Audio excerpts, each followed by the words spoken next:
Les écritures d'inventaire de fin d'année permettent de produire une image fidèle du patrimoine à travers le bilan et de l'activité de l'organisation à l'aide du compte de résultat.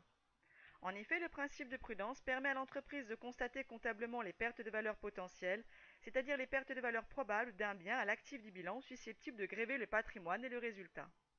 Notons que pour éviter le risque de transfert sur des périodes à venir d'incertitudes présentes, une charge doit être comptabilisée dès lors que sa réalisation n'est que probable, alors qu'un produit est comptabilisé que s'il est réalisé.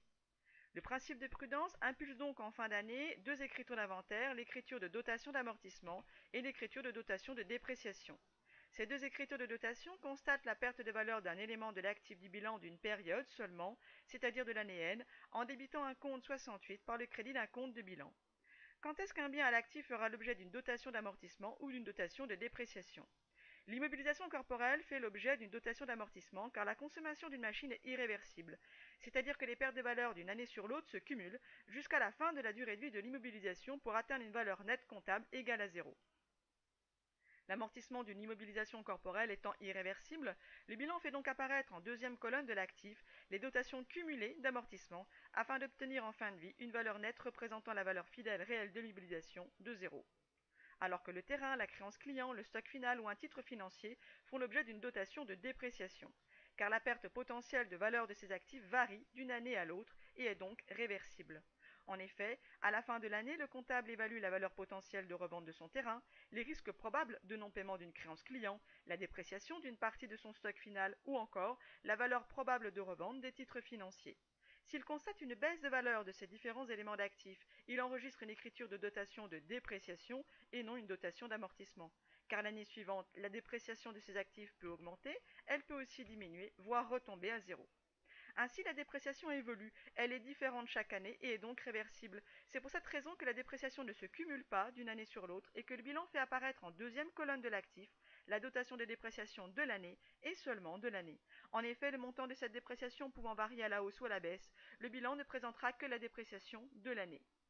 Qu'est-ce qui distingue une écriture de dotation d'amortissement d'une écriture de dotation de dépréciation?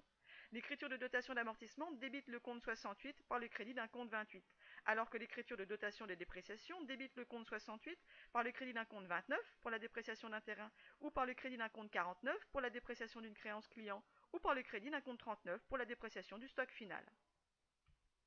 Prenons l'exemple d'un terrain qui est une immobilisation dont la valeur oscille chaque année et qui fait donc l'objet d'une dépréciation. Imaginons ce terrain dont la valeur brute d'achat hors taxe est de 20 000 euros et qui était estimé à 15 000 euros à la fin de l'année N. 15 000 euros étant la valeur de revente potentielle du terrain, on s'aperçoit que la dépréciation fin N est de 5 000 euros. Le principe de prudence impose à l'entreprise de constater comptablement en fin d'année cette dépréciation en débitant un compte 68 dotation de dépréciation sur immobilisation par le crédit du compte 2911 qui reprend le numéro de compte d'acquisition d'un terrain 211 en y ajoutant un 9 en deuxième position.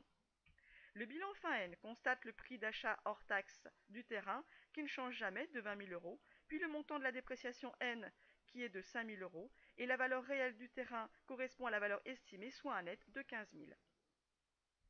L'année suivante, en N+1, le comptable compare le coût brut d'acquisition hors taxe du terrain qui ne change jamais, de 20 000 euros, à la valeur estimée potentielle de revente du terrain fin N+1 de 17 000.